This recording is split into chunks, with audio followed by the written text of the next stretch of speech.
स्वागत है दोस्तों आपका हमारे YouTube चैनल इन्वेस्ट टेक्निकल में।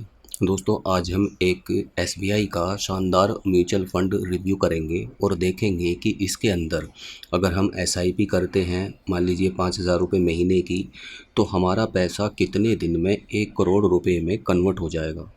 इसके अलावा अगर आप एक साथ 1 लाख रुपए इस फंड के अंदर इन्वेस्ट करके छोड़ देते हैं तो उसमें 1 करोड़ रुपए होने में कितना टाइम लगेगा, ये हम कैलकुलेटर पर चेक करके देखेंगे।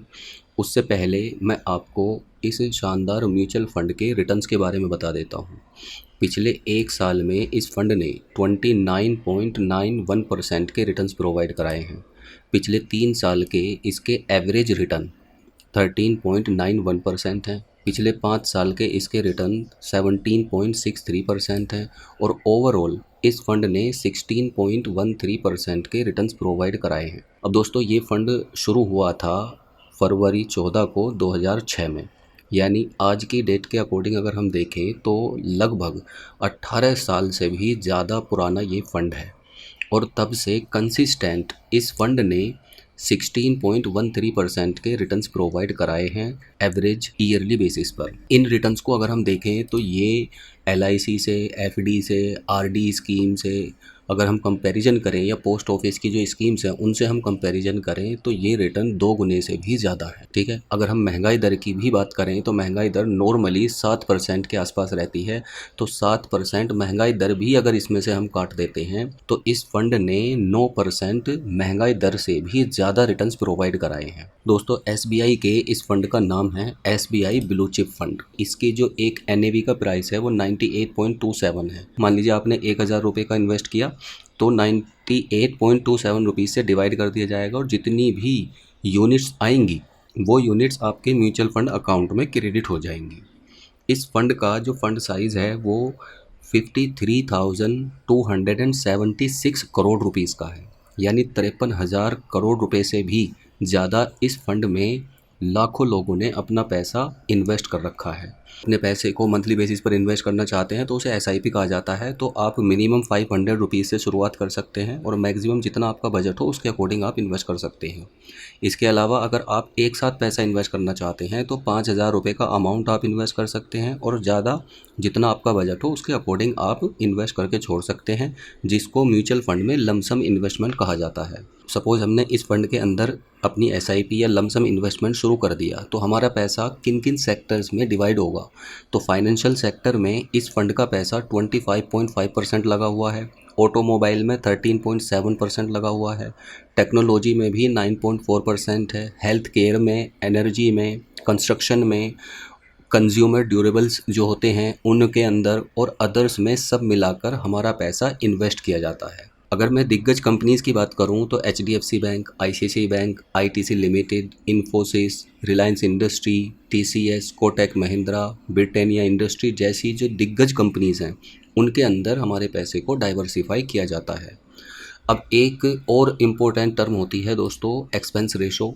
एक्सपेंस रेशो क्या होता है कि जो पैसा आप इन्वेस्ट करते हैं तो उस पैसे को जो फंड मैनेजर्स होते हैं वो मैनेज करते हैं, तो टोटल किसी म्यूचुअल फंड का जो खर्चा होता है उसे एक्सपेंस रेशो कहा जाता है। अब इस म्यूचुअल फंड का जो एक्सपेंस रेशो है वो 1.48% है, यानी जो पैसा आप इन्वेस्ट करेंगे उसका 1.48% खर्चों में चला जाएगा सालाना बेसिस पर। सपोज़ आपने 1 लाख रुपए का इन्वेस्टमेंट किया पूरे साल में तो 1,480 रुपये खर्चे के रूप में आपके फंड से यानी आपके अमाउंट से डिडक्ट हो जाएंगे। अब फ्रेंड्स अगर हम बात करें SIP की तो मान लीजिए आप इस फंड के अंदर, वैसे तो आप 500 रुपये से शुरुआत कर सकते हैं, आपका जितना बजट हो उसके अकॉर्डिंग आप SIP शुरू कर सकते हैं, लेकिन मैं यहाँ पर एक आइडियल अमाउंट 5,000 रुपये प्रति मंथ का लगा रहा हूँ।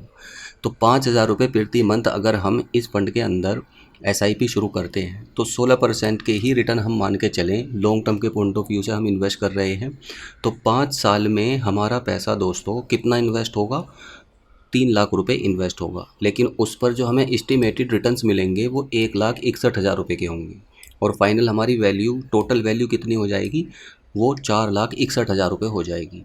अब जो रिटर्न्स होता है दोस्तों इसके अंदर, मान लीजिए 5 साल के बाद में आप इस फंड से अपना पैसा निकालना चाहते हैं तो उस पर long term capital gain tax लगता है, यानी LTCG लगता है, जो आज की डेट में 12.5% के आसपास है।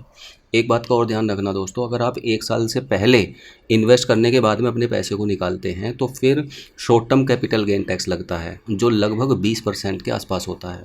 तो जब भी आप इन्वेस्ट करें तो एटलीस्ट 1 साल या उससे ज़्यादा के पॉइंट ऑफ व्यू से ही इन्वेस्ट आपको करना चाहिए।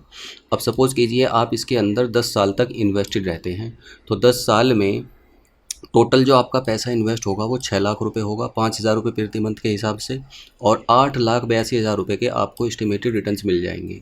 और इन दोनों को मिलाकर फाइनल जो हमारा अमाउंट हो जाएगा वो 14,82,000 रुपये के आसपास हो जाएगा। अब इसी तरह से सपोज़ कीजिए आप 15 साल के लिए इसमें इन्वेस्टेड रहते हैं, तो 15 साल में 9 लाख रुपए का आपका टोटल इन्वेस्टमेंट होगा 5,000 रुपये प्रति मंथ के हिसाब से, और 28,42,000 रुपये के आपको एस्टिमेटेड रिटर्न्स मिल जाएंगे। इन दोनों को मिलाकर फाइनल जो टोटल वैल्यू हो जाएगी हमारे फ़ंड की वो 37,42,000 रुपये हो जाएगी।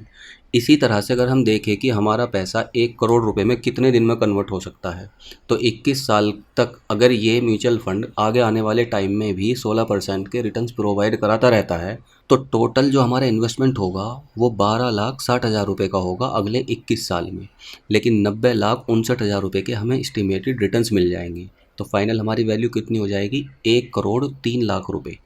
ठीक है, तो 5,000 रुपये की SIP से आप 1 करोड़ रुपए का फ़ंड 21 साल में बना सकते हैं, अगर ये फ़ंड मान लीजिए 16% के रिटर्न्स प्रोवाइड कराता है। अब सपोज़ कीजिए ये फ़ंड रिटर्न प्रोवाइड करा दे दोस्तों आगे आने वाले टाइम में 13% के, तो उस केस में भी 12,60,000 रुपये का हमारा इन्वेस्टमेंट होगा, लेकिन 53 लाख रुपये के हमें तब भी रिटर्न मिल जाएंगे अगले 21 सालों में। तो टोटल हमारी वैल्यू कितनी हो जाएगी? 65,82,000 रुपये। और अगर ये 16% से ज़्यादा, यानी मान लीजिए इसने 18% के रिटर्न्स प्रोवाइड करा दिए, तो इन्वेस्टमेंट तो हमारा उतना ही रहेगा 12,60,000 रुपये, लेकिन अब जो एस्टिमेटेड रिटर्न्स हमें मिलेंगे वो 1,28,00,000 रुपये के होंगे, और टोटल वैल्यू हमारी कितनी हो जाएगी? 1,40,00,000 रुपये की। अब दोस्तों इसी तरह से मान लीजिए आप इस फंड के अंदर 1 लाख रुपये का इन्वेस्टमेंट करके छोड़ देते हैं।